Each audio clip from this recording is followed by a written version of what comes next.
Welcome everyone to today's videos of vulnerability to disaster. Yes, we are going to talk about vulnerability. It's the amount of impact that disaster can have on oneself, on one community or one region.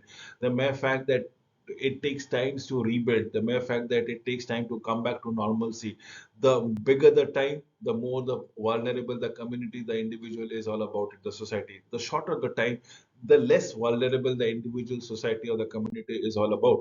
So agenda is to sharpen one ability to plan for. Remember, we are planning for disaster. Respond to the needs of every member in a community affected by disasters. We are planning for disaster and how to react to such disaster. So disaster caregivers, how to identify and work with persons who are particularly vulnerable to the lack of resources for sustainable recovery from disaster as on when on basis. All humans are vulnerable to disaster, the trauma, the devastation that they bring in. So we need to understand everything time and again. However, some are more readily vulnerable than others. Did I say if disaster happens, if I can spring back to normalcy within 24 hours, within the first week, within the first month, and within the first year, if the time duration will tell me how vulnerable am I. If it is the longer the time duration, more vulnerability is present. Shorter the time duration, absolutely resilient character that you are trying to build around it. You are not no longer vulnerable. So vulnerable to disaster is increased when recovery is limited and thwarted. Remember, recovery is limited and stopped, thwarted, because underlying cause coupled with dynamic pressure points create chronic susceptibility for certain population or individual.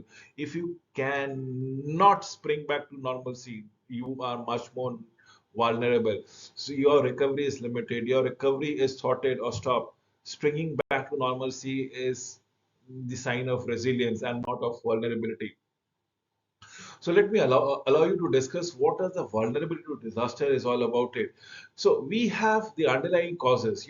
This is limited to access to the power structure, to the resources, biased theories of ideologies of lifestyle, cultures, and tradition, the economic system. If disaster strikes and my livelihood vanishes, I cannot pursue the same profession. I am much more vulnerable. I have to pick up or learn the new tricks of the trade to sustain my life. That means absolutely vulnerable position is what I am looking into it. So macro effect is underlying causes, easily being victimized. I just gave you an example. If my livelihood is taken away, is I have been victimized and readily discriminated against. So there are cases of no voices, no power, no recognition. Personal support system have limited. In fact, individual cannot make much of a difference. So there is a strong sense of pride and independence as far as the cases are concerned. Now, what are we looking at for dynamic pressure point? The pressure point which is changing every now and then. Uh, we are talking about affordable housing. We are talking about safe housing. We are talking about resilient, earthquake resistant housing, education, training, emotional care, health services. Absolutely spick and span health services with the latest technology, latest medicines, legal services, information, lucrative employment. Probability of regaining employment is very high. Mitigative or protective measures, nutrition, food, planning structure, safety and security, social services, transportation, as the case might be. This is what we are going through. Susceptibility that originates in underlying causes is fragile physical system, dangerous location, dangerous building, and dangerous infrastructure. You are hanging by the balance because of the flood, because of the earthquake, because of any sort of other disaster that might waiting to happen. Fragile local economy, livelihood, the employment is on a day-to-day basis. We are not looking at a long-term basis. It's a fragile economy, low income levels.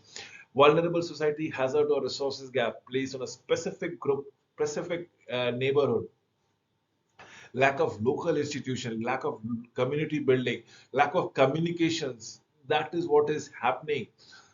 Absence of recognition of hazards, vulnerability. People are going as you go, may like there are no sense of unity. Public action is a lack of disasters, education, preparedness by individual and by community, exclusion of the vulnerable peoples in the disaster planning. And this is what we mean by it. One thing that makes all everything goes away is communication. If you have proper communication, everything can come down to the requisite slot. But if there is poor communication or no communication, things might go array. You will not be able to plan for disaster, so you remain vulnerable. Individual neighborhoods, communities, everybody is vulnerable to disaster. So let us plan for disaster. Let us include each other's in planning. Let us take the help of everyone who can, who is willing to help. Recover from disaster with resources that are available to them, and that is what we should be looking forward to. So disaster and vulnerability, that vulnerability is a situation. How a disaster increases the vulnerability. Did I say about the livelihood? If a disaster strikes and I am not able to regain my livelihood, things are not in a good places. In fact, my living standard might have deteriorated quite much. So instead of improving living standard with every passing day, my living standard because of a disaster might go down, and that is what vulnerable is all about. Too. So we need to understand what is the unmet needs that we are looking at, and how do we identify resources in case the resources are not available. Can we go for building some sort of community welfare? If not community, can we take assistance from the federal government? If not from the federal government, from the international population, your everyone needs to pull in. Ensure that if you are vulnerable, make it known. I'm just giving you certain picks in the next two slide. You see people vulnerable.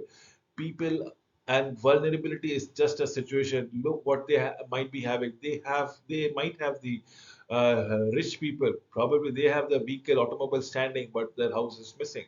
Look at this particular pic wherein it is the age is a factor for these two elderly ladies. Situation is vulnerable. Look what happens. Everything is destroyed. Might have tons of money at their beckons. The situation is vulnerable. This gentleman or this lady is actually on her own or on his own, absolutely nowhere to go for it. This is vulnerability. This is situational, and I'm talking about situational vulnerability. So, what makes a disaster? Disaster is any harmful event plus vulnerability, and everybody, be it an old age, be it a disabled person, be it the children, the three most vulnerable parts of the population, the elderly, the novice individual, and the disabled people. These are the people who are most vulnerable. You should ensure that these people are being taken into consideration while planning for disaster management, while planning for vulnerability. So, who has unmet demands? People who fall through cracks from meeting critical needs. Something which you need to go around. A disaster strikes, and I don't have enough money to sustain my family for next 1 week. This is disaster happening because of a natural disaster, a man-made disaster. I go into an economic disaster. People who will receive not enough aid for required repairs of a building, of their houses, to restore safety, sanitary, secure home. Now, this is what the unmet needs are all about it. We need to understand this. The unique role of faith community, that is one of those factors that can help us mitigate certain disaster, recognize sanctity of all human life, offer spiritual care along with physical relief to all person in need, especially those most vulnerable, regardless of the economic status and political or religious affiliation as on when on basis. Advocates for the equitable allocation of material resources according to the needs following disasters every now and then. This is most important. How do we go about it?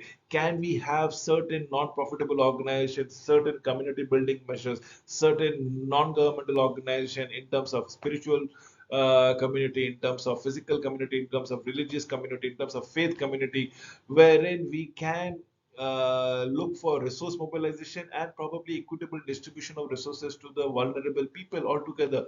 This needs to be done. So addressing the unmet needs are through the faith community and the unmet needs, and building a community response team. A resilience in community is what is very, very important. The faith community disaster responders, what they are basically to two groups. There's those who have the capacity to contribute, the rich people, the uber rich people, those who have the enough funds and capacity to contribute, and Then there are those who do not have the capacity to recover without assistance, very vulnerable. If I lose my livelihood, bit very difficult to sustain my living standards and my family altogether without any assistance. So I require assistance. So it's a but uh, it's a smart divide, in fact, or should I say, it's a very sharp divide between haves and have-nots. People who have everything and people who do not have everything. So what do we need to do? We need to speak it out. We need to have community gatherings. We need to have disaster news network. We need to understand what is happening and how does it prevail. Communication is what we look into it. Community building is what we are aspiring towards it. Sense of brotherhood, sense of feelings towards humanity, love for each other, respect for each other is the demand of the day. So model for building partnership is asking every member of the vulnerable group to help you understand what their need is all about. Offer to help them better understand disaster response system and what happens when a disaster strikes. Together, you are able to prepare an appreciable community and appropriate community responses. Spread critical information to the group that is hard for you to reach. Remember, the more you speak, the more you are transparent, the more you communicate, people will able to understand and probably proceed thereby. So responding appropriately, how to respond appropriately to vulnerable population. How do you go around it? Importance of communication skill. Remember, if you cannot speak one to one, if people are not able to approach you for certain reasons, which might be culturally, which might be economically, which might be anything that goes around it, what I would love to do is you have to have different modes of communication. Let's say communication through posters, plasters, um, anonymous communication with the feedbacks, leaving help in front of their doors and so on and so forth. Remember, different populations have different responses altogether, and that is what I am trying to do it. Somewhere with the faith community that goes around it, with the medical community that goes around it, with the affluent community that goes around it, with the people who are working on a daily basis, the farmers with the potatoes talking around it, the construction industry. There's another different population. You name a population and every population will have their own specific needs, own specific requirement. Can be addressed to them? Can we address those gaps if possible? So common patterns and cultural difference are communication style, definitely yes. Attitude towards the conflict as on when on basis, approaches to completing tasks, decision making style, attitude towards disclosure. People need to be transparent. People are often not transparent. People have this rights of privacy as an issue and probably make a fuss around it. Eventually, it crumbles them down. Eventually, it breaks them down. So we need to understand the attitude towards conflict, the approaches toward completing a task, the decision making style, the attitude towards disclosure as on when on basis. Remember, nothing can beat communication, and immaculate communication can solve approximately 99% of the today's problem that is raging the humanities across it. So I would request every one of you to be participants in a community, to make something, contribute everything or something in your community on a day-to-day basis, on a weekly basis. It may not be resources, it might be just your time, your effort that you can go around it. So as a community, help each others. We are all human beings. We should not only help the human beings but also the flora and fauna which is within the vicinity. So as a community, arise. With this message, I would love to wind up this particular video. Thank you for watching this video till the end.